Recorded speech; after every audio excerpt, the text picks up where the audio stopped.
അസ്സലാമു അലൈക്കും വറഹ്മത്തുള്ളാഹി വബറകാതുഹു.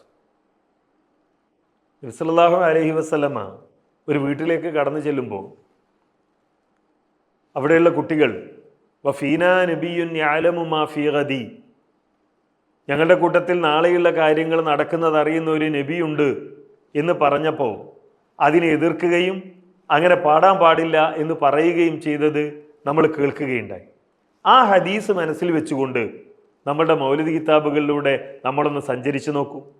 എന്തൊക്കെയാണ് ഈ മൗലിദ് കിതാബുകളിൽ നബി സല്ലല്ലാഹു അലൈഹി വസല്ലമയെ കുറിച്ച് പറഞ്ഞു വെച്ചിരിക്കുന്നത്?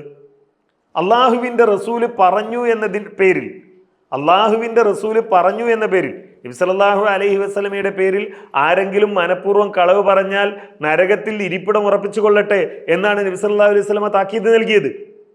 ആ നബി സല്ലല്ലാഹു അലൈഹി വസല്ലമയുടെ പേരിൽ അള്ളാഹുവിൻ്റെ റസൂല് പറയാത്ത, പഠിപ്പിക്കാത്ത എത്രയെത്ര കാര്യങ്ങളാണ് നബി സല്ലല്ലാഹു അലൈഹി വസല്ലമ പറഞ്ഞു എന്ന പേരിൽ ചേർത്ത് വെച്ചിരിക്കുന്നത്. കള്ളക്കഥകൾ എമ്പാടുമുണ്ടത്.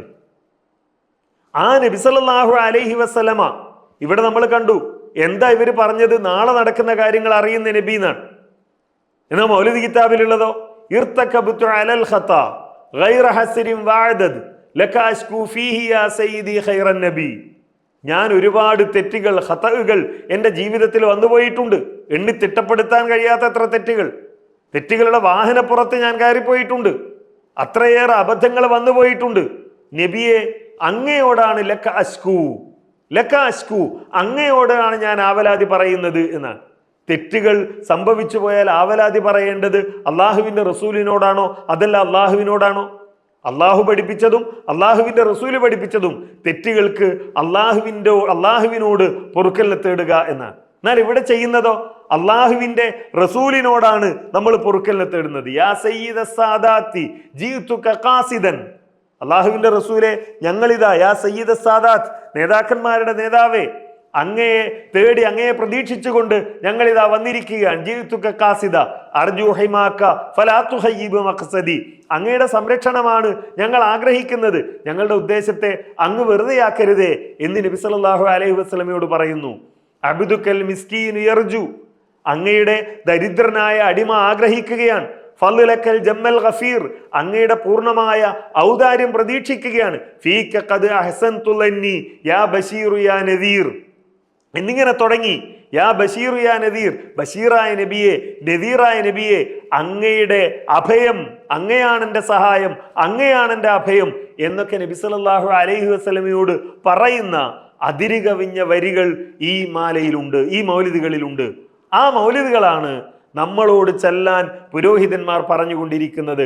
നമ്മൾ ആലോചിച്ചു നോക്കുക. ഭക്ത്യാദരപൂർവം മൗലിദ് സദസ്സുകളിൽ പങ്കെടുത്ത്, അതേപോലെ തന്നെ നമ്മളുടെ വീടുകളിൽ മൗലിദ് നടത്തി നമ്മൾ ചൊല്ലിക്കൊണ്ടിരിക്കുന്ന, പറഞ്ഞുകൊണ്ടിരിക്കുന്ന കാര്യങ്ങൾ, അത് പച്ചയായ ശിർക്ക് കലർന്ന വരികൾ അതിലുണ്ട്, കള്ളക്കഥകൾ അതിലുണ്ട്.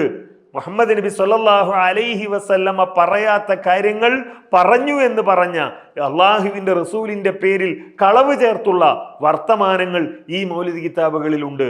ആലോചിക്കുക. തൻ്റെ മുന്നിൽ വെച്ച് പാട്ടുപാടിയ കുട്ടികളോട് വിലക്കിയ അള്ളാഹുവിൻ്റെ റസൂൽ, ആ റസൂലിനെ പറ്റിയാണ് നമ്മൾ ഇതൊക്കെ പറയുന്നത് എന്ന് ഗൗരവത്തോടുകൂടി നമ്മൾ ആലോചിച്ച് നോക്കേണ്ടതുണ്ട്. അതുകൊണ്ട് തന്നെ ഈ മൗലിദുകളിലെ വരികൾ അപകടകരമാണ്. ശിർക്ക് നിറഞ്ഞ വരികളുണ്ട്, കള്ളക്കഥകളുണ്ട്, അള്ളാഹിൻ്റെ റസൂലിൻ്റെ പേരിലുള്ള കളവുകളുണ്ട്.